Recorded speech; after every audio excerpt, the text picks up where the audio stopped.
Assalamualaikum warahmatullahi wabarakatuh. Kembali lagi dengan saya teman-teman, Ahmad Wicaksono. Nah, di kesempatan kali ini kita bakal bahas bareng-bareng ya mengenai GDP di organisasi ANJUS. Nah, sebelumnya teman-teman, di sini tuh aku nggak ngajarin, cuma mau kita sharing-sharing gitu aja lah. Nah, sebelum masuk ke mengenai pembahasan, kita harus tahu dulu nih apa itu ANJUS, tujuannya apa, dan itu organisasi mengapa gitu ya.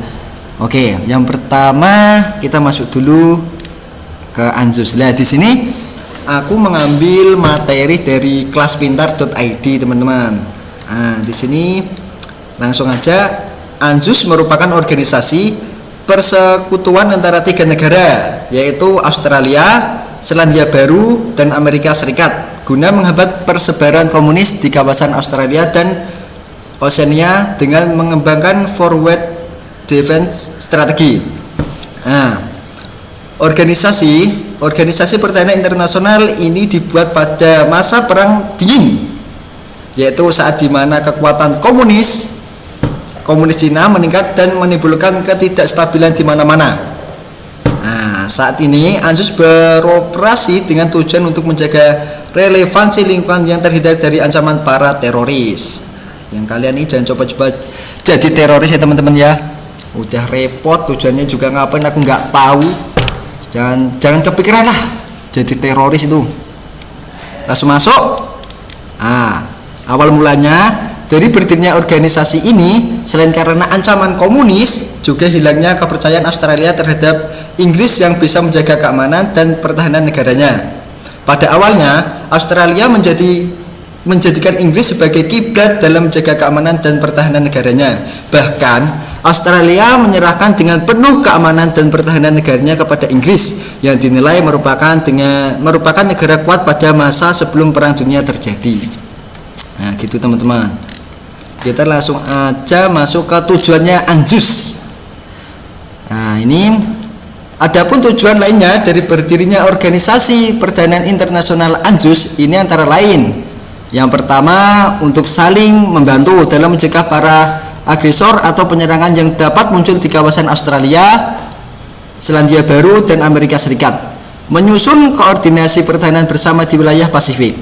Di samping itu, ANJUS juga bertujuan untuk meningkatkan kerjasama di bidang militer untuk mencegah adanya agresi yang dilakukan oleh negara lain ke kawasan, khususnya di kawasan Asia Pasifik teman-teman. Nah, menjalin ikatan dalam menghadapi semua serangan bersenjata bersama-sama karena adanya ancaman terhadap salah satu negara anggota ANJUS juga akan menjadi ancaman bagi anggota lainnya. Ini tapi ada problem nih.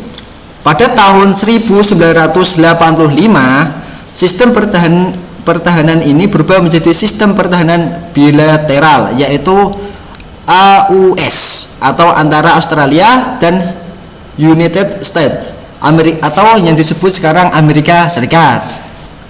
Nah, hal ini dikarenakan Selandia Baru mengundurkan diri dari keanggotaannya. Lantarannya Amerika Serikat membawa persenjataan nuklir teman-teman. Nah, di samping itu, tindakan dari Amerika Serikat tersebut dinilai tidak sejalan dengan Selandia Baru, karena pada hakikatnya Selandia Baru merupakan salah satu negara yang menganut anti nuklir, sehingga tidak setuju dengan sikap dari negara adidaya tersebut.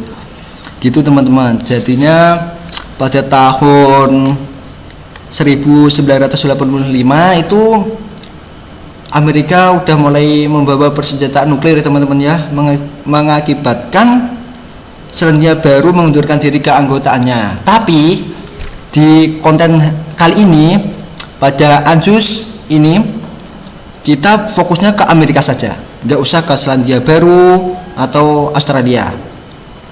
Begitu teman-teman. Langsung masuk saja ke babakan ini, GDP-nya. Kita langsung fokus ke Amerikanya teman-teman ya. Amerika ini saya di sini aku singkat menjadi AS, Amerika Serikat. Ya, dan Selandia Barunya ini tulisannya New Zealand. Nah, ini benderanya itu hampir sama seperti Australia ya teman-teman ya.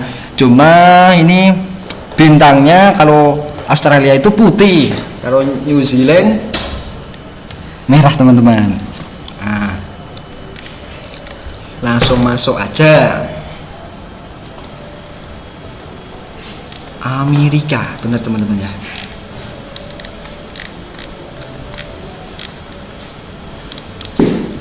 Langsung masuk ke sejarahnya Amerika. Awal perkembangan ekonomi Amerika Serikat tak bisa dilepaskan dari tumbuhnya revolusi industri di Eropa pada pertengahan abad ke-17 yang menyebar hingga ke benua Amerika.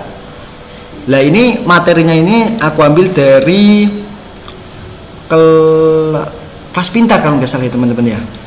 Oh, dari ajaran ekonomi, ajarekonomi.com. Nah, terus setelah Amerika menyatakan merdeka dari Inggris Raya pada 4 Juli 1776, Amerika Serikat di bawah pimpinan presiden pertama George Winston pada tahun periode 1732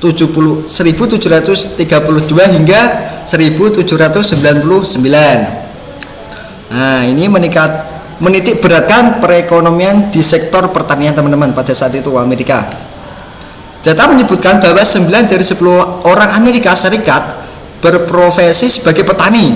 Jadi pada saat tahun itu teman-teman, sekitar periode 1732 hingga 1799 itu kebanyakan dari situ itu berprofesi sebagai petani teman-teman.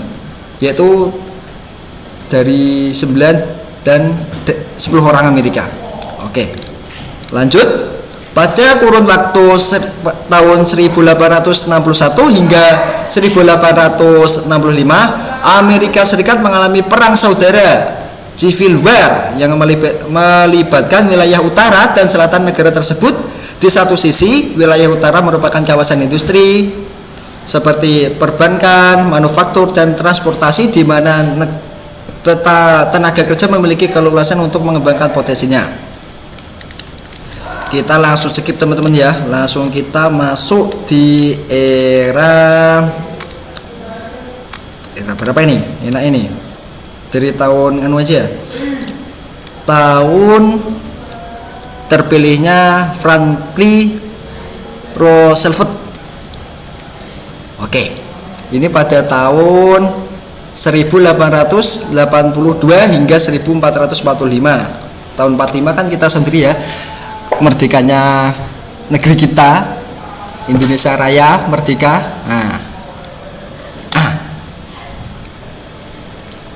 Kita lanjut, kita langsung ini mulai lihat GDP-nya gimana teman-teman mulai tahun 1960 hingga 2021 teman-teman.